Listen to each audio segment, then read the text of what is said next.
नहीं अच्छा लगा होगा, मुझे भी नहीं अच्छा लगा, आपको जितना ही अच्छा लगा उससे ज्यादा मुझे नहीं अच्छा लगा, लेकिन मैंने तो कुछ नहीं रिएक्शन किया।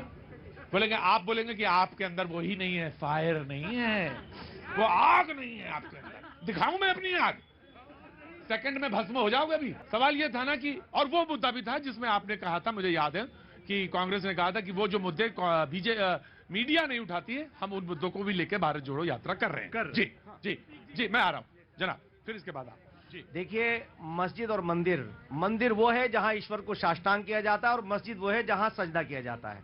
हमारे मर्यादा पुरुषोत्तम श्री राम हमारे पूर्वज हैं, आइडियल हैं। मैं सारे हिंदुस्तान के लोगों से ये कहना चाहता हूं कि मस्जिद और मंदिर नहीं, आज देश का प्रधानमंत्री जहां चला है, मैं एक बात बहुत बारीकी के साथ ये कहना चाहता हूं। एक बार ये हुआ कि जब 2014 में प्रधानमंत्री आए तो किसी ने मुझसे पूछा, एंकर ने, कि मुसलमानों की शंकाएं क्या हैं, तो मैंने उस वक्त ये कहा था कि मुसलमानों को शंका करने की जरूरत नहीं है। जो लोग पर्यावरण की बात करते हो, पशु पक्षियों की बात करते हो, हिमालयों की हिफाजत की बात करते हो, वो किसी इंसान को नुकसान नहीं दे सकते। और 8 साल में प्रधानमंत्री नरेंद्र मोदी ने यह साबित कर दिया, पूरा देश दंगा मुक्त है, दंगा मुक्त है। और इनसे लव जिहाद और लिंचिंग पर भी इनका विचार ले लें। देखिए, लव जिहाद के बारे में जो लोग बात कहते हैं, देखिए, जो लव जिहाद की बात करते हैं, मैं ये कहता हूं कि किसी भी बच्ची, कोई भी बच्ची हो, वो हिंदू की हो या मुसलमानों की हो, उसके साथ धोखा नहीं होना चाहिए। अगर कोई ऐसा कर रहा है तो गलत कर रहा है, उसे जेल में डालना चाहिए। और मैं एज ए मुफ्ती के, एज ए आलिम के कहना चाहता हूं कि ये गलत है। अगर कोई नाम बदल करके अगर कोई ऐसा कर रहा है तो उसका कृत्य गलत है। अगर आप भी करेंगे तो आप भी गलत है। और की जा रही है तो आपकी जवाब बोला ना, आप बढ़िए, मैं बता, दही जम जाती है आपके मुंह में। सुनिए, लगा के मुसलमानों आप बैठिए बैठिए बैठिए बैठिए।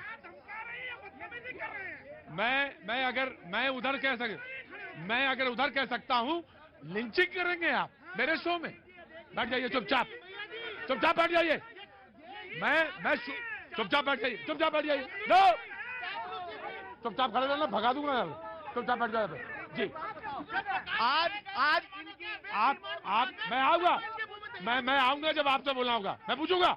बहुत ज्यादा गुस्सा न दिखाइए ना, आपको बहुत ज्यादा तेवर है जी। किसी की मॉबलिंग कोई कर रहा गलत है, मगर हम हिंदू और मुसलमान नहीं, हमारे दूध और खून के रिश्ते में अपने भाइयों से कहना चाहूंगा कि प्रधानमंत्री ने जो ये बात कही है कि अनलगढ़ स्टेटमेंट नहीं होना चाहिए, मगर आज आप देख रहे हैं कि क्या इन्हें डर लग रहा है? इनकी मॉबलिंग कोई कर देगा, दूसरे की मॉबलिंग करने के लिए तैयार नहीं, दूसरे की नहीं, हाँ, नहीं होना चाहिए जी। माननीय प्रधानमंत्री जी ने नसीहत किसको दी है? भारतीय जनता पार्टी के नेताओं को दिए ना, जो दिन भर देश के लोगों को दिए। देश के नहीं, भारतीय जनता पार्टी, भारत के लोगों की पार्टी है भारतीय जनता पार्टी में, भारतीय जनता पार्टी के खास तौर से नेताओं को दिए।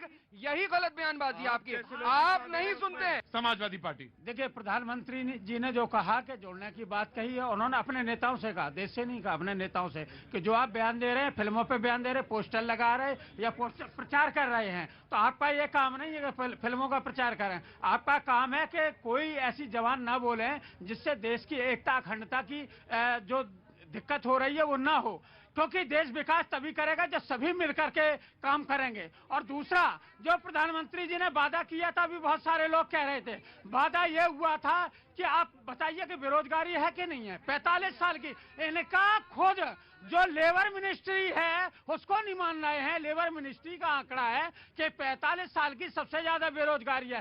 कह रहे थे डॉलर को नीचे करेंगे, 83 रुपए के पार चला गया। कह रहे थे काला धन आएगा, काला धन 50% बढ़ गया। कह रहे थे कि स्मार्ट सिटी बनाएंगे, कहां गई वो स्मार्ट सिटी? जिन गांवों को सांसदों ने कभी कभी लगता है जब आप बहुत रट के बोलते हैं या लगातार बोलते हैं तो जनता समझती है, उसको समझ में आ जाता है। हाँ, वो समझ में आ जाता है। रुको, मैंने तुमसे पूछा जी। नमस्ते, कैसे हैं? कहाँ से आना हुआ? दिल्ली से। क्या नाम है आपका? सुमित खन्ना साहब। क्या बिजनेस करते हैं? सर्विस करते हैं। मैं आया आपके पास जी। मैं एक मिनट, वन बाय वन जी। जनाब, आप ही को बोल रहा हूँ जी। अभी भाई ने कहा था कि सरकार सबकी है, ये हकीकत है। ये सरकार जन जन की है, ये सरकार हर उस गरीब आदमी की है के पास शौचालय नहीं थे, मकान नहीं थे, राशन नहीं थे, आयुष्मान कार्ड नहीं थे, और जो विकलांग है उनके पास में चलने के लिए साधन नहीं थे। 70 वर्ष के अंदर ये दिया कांग्रेस ने। आज भाजपा ने दिया है कि आज मुसलमान पढ़े लिख कर IPS बनने को तैयार है, जज बनने को तैयार है। दुख इस चीज का है, परेशानी चीज का है। इनको दिक्कत भारत माँ से, इनको दिक्कत मोदी से, इनको दिक्कत योगी से, इनको दिक्कत सुशासन से है, क्योंकि लूट मचार इनकी बंद कर रखी है, लूट मचार बंद कर रखी है, बेईमानी गुंडागर्दी बंद हो गई है। दिक्कत इस चीज से है। काला धन तो निकल गया, अब काला धन नहीं है। जी माननीय प्रधानमंत्री जी ने जो कहा है और आपने जो सवाल किया है यहाँ की ये खाई कैसे जो है, खाई को कैसे हम दूर करेंगे, सवाल ये सबसे बड़ा है। अगर सिर्फ आप मर्यादा पुरुषोत्तम श्री राम को पकड़ लें और इस देश में जैसे मर्यादा पुरुषोत्तम भगवान राम ने वंचितों के साथ प्रेम किया था, दलितों के साथ प्रेम किया था, पिछड़ों के साथ प्रेम किया था और उसको लेके आगे बढ़े थे। जी हाँ, मैं देखिए सूर्य भाई जो है मेरे बड़े भाई हैं, इन्होंने कुछ आंकड़े बताए। आंकड़े में कहीं ना कहीं तो कोई झोल जाल है, कुछ तो है दाल में काला। तभी तो इतना ज्यादा घबराए हुए हैं इस वक्त मोदी जी, घबराए हुए हैं कि कहीं वोट बैंक पे खतरा है। तभी तो आप अगर आपने काम करा है, अगर आपने काम करा है तो आप क्यों डर रहे हैं, क्यों घबरा रहे हैं? देखिए चेहरे पे। जी जी जी हेलो मैडम बोल रही है खतरा है, कहाँ खतरा है मैम?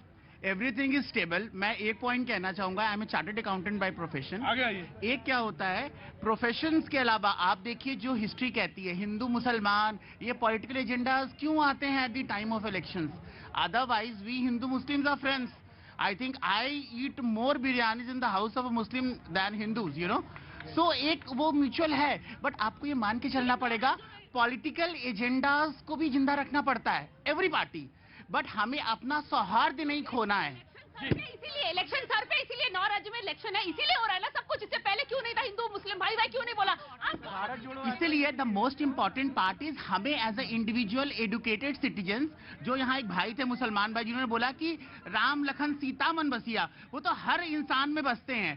तो अगर, और इस्लाम भी कहता है कि हर बंदे में ईश्वर का वास है, अल्लाह का वास है, जर्रे जर्रे में उसी का नूर बख्शता है ना, जर्रे जर्रे में। तो अगर हम इस चीज को समझे, और I tell you one thing, 90% लोग समझते हैं, बस 10% जो हमारे पॉलिटिशियंस हैं उनको भैया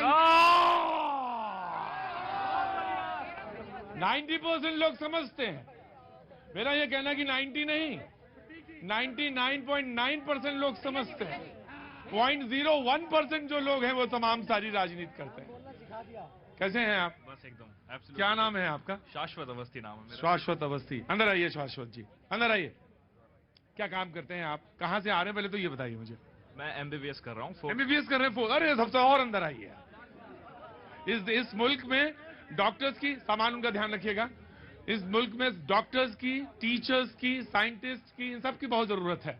नीड, बहुत ज्यादा नीड है, डॉक्टर्स की जरूरत है। ऐसा नहीं है कि आपकी जरूरत नहीं है, मुझे आपकी जरूरत नहीं है। इकोनॉमिक्स पढ़ रहे हैं ना आप तो? हाँ, मुझे बहुत जरूरत है आपकी, डॉक्टर्स की भी बहुत जरूरत है। तो कहाँ से कर रहे हैं MBBS? मैं कजाकिस्तान से कर रहा हूँ। कजाकिस्तान से कर रहे हैं, तो यहाँ नहीं, वहाँ क्यों? नीट में हुआ ही नहीं। नीट में नहीं हुआ, मैं समझ तो गया था, लेकिन all the best, God bless you. आप जल्दी कंप्लीट करके आए हो, जो एग्जाम और है यहाँ वाला वो भी क्लियर करें। वांट टू से समथिंग, बहुत देर से खड़े हुए थे। कहाँ के रहने वाले हैं आप? मैं दिल्ली का ही हूँ। दिल्ली के हैं। हाँ। जी, क्या कहना चाह रहे थे आप? मैं ये कहना चाहूंगा कि हम सबको वैसे अपनी अपनी पर्सनल लाइफ में ग्रोथ करनी चाहिए। अगर आप पर्सनल लाइफ में ग्रोथ नहीं करोगे तो आप सच बताएं, आपने नाम क्या बताया? शाश्वत अवस्थी। शाश्वत, बिल्कुल ये शाश्वत सत्य है, बिल्कुल शाश्वत सत्य है। पर्सनल लाइफ में जब हम ग्रोथ करते हैं, जब पर्सनल लाइफ में हम अपने को आगे बढ़ाते हैं, ट्रेन करते हैं, ऊपर आने की कोशिश करते हैं, तब बहुत सारी चीजें अपने आप मसले हल होते हैं और अपने बहुत सारे मसले हल होते हुए नजर आते हैं। पर्सनल लाइफ में हम जो है ना बहुत सारी चीजें नहीं करते हैं। ठीक जी, कुछ कहना चाहते हो? Thank you so much, God bless you ji. Sure, मैं आ रहा जी। सर मैं उज्जैन से आता हूँ। तो एक जमाना हुआ करता था जब हम भी उज्जैन की गलियों में नमो नमो कहा करते थे, लेकिन अब क्या हुआ है कि धीरे धीरे समय के साथ हमें इस बात का एहसास हुआ है कि जो बीजेपी जो पार्टी है वो हम जो चाहते हैं, जो युवा चाहता है, वो बीजेपी की सरकार में वो हो नहीं रहा है। तो यहाँ पर जो कांग्रेस के जो प्रवक्ता मौजूद है, मैं उनसे ये कहना चाहता हूँ कि आप हम युवाओं को इस बात से संतुष्ट करो कि अगर मोदी इस देश के लिए जरूरी हो ना हो, लेकिन मजबूरी तो है, क्योंकि हमारे पास जो कांग्रेस में जो अभी जो विकल्प है वो उससे हम बिल्कुल संतुष्ट नहीं है, तो हमें तो मोदी जी को वोट देना पड़ेगा। क्या नाम है? विकल्प क्या है? नाम क्या है आपका? कुलदीप। कुलदीप साहब ने पॉलिटिकली करेक्ट सवाल एक जवाब। जनाब कैसे हैं? जनाब अच्छे हैं। हाँ, कहाँ से आना हुआ? यहीं से चांदनी चौक क्षेत्र से हैं। चांदनी चौक क्षेत्र से हैं। क्या नाम है साहब आपका? हमारा मुकेश कुमार है। मुकेश जी बताइए कैसे आना हुआ, बोलिए। सर आपसे मिलने आए हैं सर। मिल लिया हम हमसे जी, कोई सवाल है? सवाल ये करेंगे ये चांदनी चौक की अदा है। दो आदमी चलेंगे, एक आदमी बोलेगा साहब मिलने आए थे, तो पूछे कि क्या बात थी, बोले ये बात बताएंगे। ये पुरानी चांदनी चौक की बात है जी। जनाब मैं आया जी। देखिए जो वो बात कर रहे हैं, मोदी जी डर रहे हैं। मोदी जी ने काम किए हैं। मोदी जो भाई मेरा अंग्रेज कह रहा था महंगाई 2005 में इस दिल्ली में 1 लाख रुपए प्रति गज बिकती, आज वो स्थिर है। आम आदमी मकान खरीद सकता है, उसको सब्सिडी मिल रही है। और जो बात करें शौचालय की, यूपी में जो बहन बेटी जब लाइट पड़ती थी उठ जाती थी, वो आज शौचालय में बैठकर आपको सोच बच गए। और जो मुसलमान बहन है वो तिरपल आप लोगों से हक छीना है, तिरपल जिला में लगे। ये पूछिए दिल्ली में सरकार किसकी है? इतना ज्ञान। अब उत्तर ले लीजिए प्रतीक जी। मेरे भाई ने जो कहा ना सब्सिडी मिलती है, मैं उसमें छोटा सा करेक्शन कर दूं।